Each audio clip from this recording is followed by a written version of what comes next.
మేమే కదా మాట్లాడేది, మాకు మాట్లాడనివ్వండి.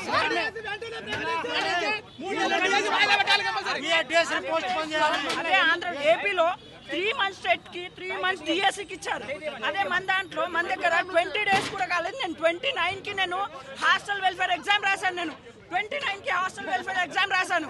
ఇప్పుడు రేపు 18 కి 24 1 month లో నేను హాస్టల్ వెల్ఫేర్ కి అండ్ డిఎస్సికి ఎలా ప్రిపేర్ అవుతాను? ఒక్కసారి ఇవన్నీ దృష్టిలో పెట్టుకొని నేను ఈ ప్రభుత్వానికి నేను డిమాండ్ చేస్తున్నా. ఈ ప్రధాన మోటో ఏంటంటే డిఎస్సిని ఒక 3 months పక్క వాయిదా వేయాలని చెప్పేసి నేను ఒక్కటే మాట్లాడుతున్నా. వాళ్ళ స్వార్థం, ఈ చోట మోట నాయకులు చేసేది కాదు, వాళ్ళ స్వార్థం కోసం కాదు, మా కోసం ఒక్కసారి ఆలోచించాలి. అసలు మేముంటేనే కదా గవర్నమెంట్ ఉండేది, మేము లేకుంటే గవర్నమెంట్ ఎక్కడిది?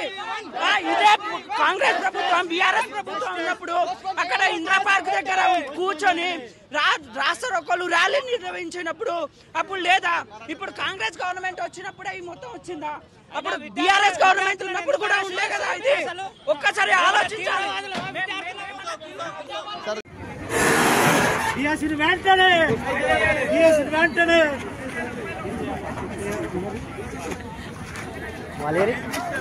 వాటర్ కూడా ఉంది, తాగండి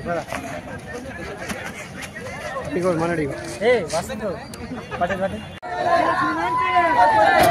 వెంటనే